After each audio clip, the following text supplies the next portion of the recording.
belangrijkste nieuws uit Curaçao in het Nederland. Access Journaal, vers van de pers.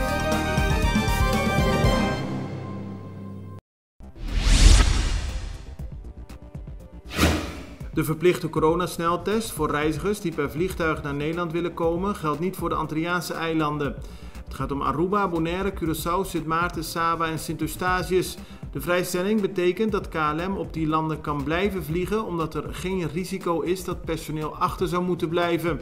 KLM had eerder gemeld dat het uitvoeren van vluchten vrijwel onmogelijk wordt als er voor alle bestemmingen een sneltestverplichting zou gaan gelden.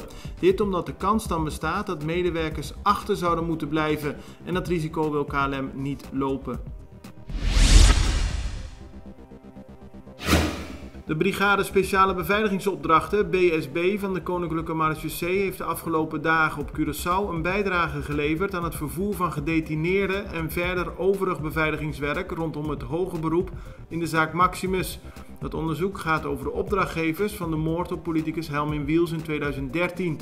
De behandeling van het hoger beroep vindt plaats in de zwaar beveiligde marinekazerne Suffisant en duurt nog tot 29 januari. In de zaak zijn veel getuigen verschenen, waaronder de zogenaamde moordmakelaar Bernie Fonseca. Die zit in Nederland een straf uit van 26 jaar voor het ronselen van de daders van de moord op Helmin Wiels. Hij is door BSB naar het eiland gebracht. En tijdens de behandeling heeft Bernie Fonseca opnieuw ontkend dat hij ook maar iets te maken heeft met de moord op Helmin Wiels. Volgens hem wil het Openbaar Ministerie niet naar hem luisteren, maar hij zit onschuldig vast. Er is hem een deal aangeboden die hij niet wil ondertekenen omdat hij niks met de zaak te maken heeft. De electorale raad is tevreden over de wijze waarop gisteren politieke partijen hun kandidatenlijst hebben ingeleverd. Dat gebeurde in het WTC tussen 9 uur 's ochtends en 6 uur 's middags. In totaal hebben 24 partijen een lijst ingeleverd. Daarvan moeten er 17 meedoen aan de steunverkiezingen op 30 en 31 januari.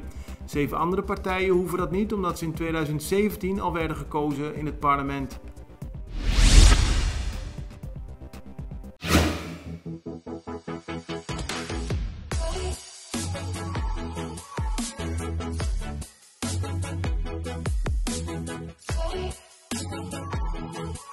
Ora boca trem automaticamente bota em roupa e hamburger.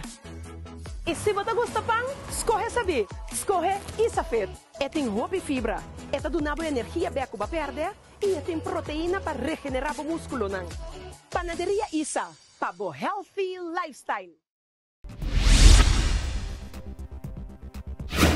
De rolstoelbrug op het strand van Grote Knip is gesloopt. Dat staat in de extra te lezen vandaag. De bouw was eerder stilgelegd omdat er geen bouwvergunning voor was afgegeven en veel mensen vonden het niet passen op het prachtige strand. De fundering is nog wel te zien en er wordt gekeken wat daarmee wordt gedaan. Het aantal coronabesmettingen op Curaçao blijft dalen. Gisteren kwamen er 2 nieuwe positieve besmettingen bij en er waren 244 personen getest. Dit is het gevolg van de strenge coronamaatregelen van de afgelopen weken, zo denkt de overheid. 15 mensen zijn gisteren genezen verklaard en daarmee is het aantal actieve gevallen gekomen op 109. 1 persoon is uit het ziekenhuis ontslagen. Daar liggen nu nog 7 mensen met corona, waarvan 3 op de intensive care. De Extra meldt dat er eerder plannen zijn ingeleverd voor een zogenaamde carnaval drive-through. Toch carnaval vieren, maar wel met inachtneming van de coronamaatregelen. Maar de krant meldt vandaag dat die plannen er wel zijn, maar dat de uitvoering waarschijnlijk niet door kan gaan.